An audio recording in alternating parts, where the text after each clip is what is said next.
Le gouvernement sataniste d'Algérie refuse de donner du travail aux hommes et ne donne du travail qu'aux femmes et aux hommes étrangers, les coopérants soi-disant, pour inciter les femmes à se prostituer pour des étrangers. Les hommes algériens sont victimes de discrimination et d'exclusion de la part de ce gouvernement illégitime néocolonialiste qui ne défend que les intérêts des pays étrangers comme la France et les USA, la Suisse et Israël ou la Chine aux ordres des Rothschilds. Donc en Algérie, seules les jolies femmes trouvent du travail, les femmes moches et les hommes restent au chômage. Ainsi il y a de plus en plus de couples où l'homme reste à la maison au foyer et où la femme travaille au contact des autres hommes, dans la mixité et de ses chefs de service ou son patron. Elles conduisent des voitures et les hommes restent à la maison comme des femmes.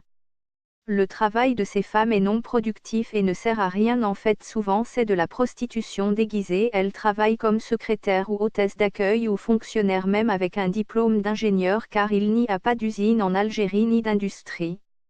Elles font le café à leur chef ou patron et sont victimes de harcèlement sexuel. C'est du droit de cuissage patronal.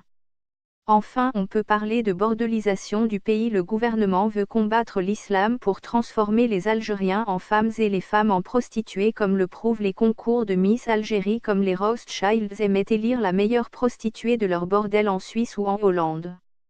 L'alcool et la drogue coulent à flot en Algérie, tout est fait pour détruire l'islam et la jeunesse par le football et l'alcool, la drogue et le féminisme et l'homosexualité. Les médias valorisent l'homosexualité et les femmes qui trahissent l'islam et s'occidentalisent.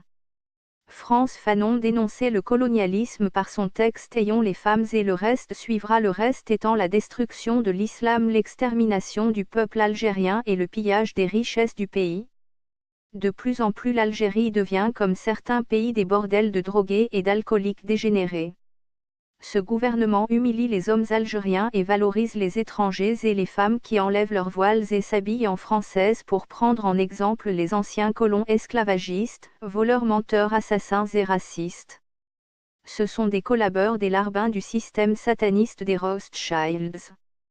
Les Rothschilds ont fait leur fortune grâce à la prostitution et au bordel. Désormais ils veulent transformer le monde entier en bordel, leur propriété où tous les hommes et femmes seront leurs esclaves sexuels, leurs gagneuses et gagneurs ou contribuables.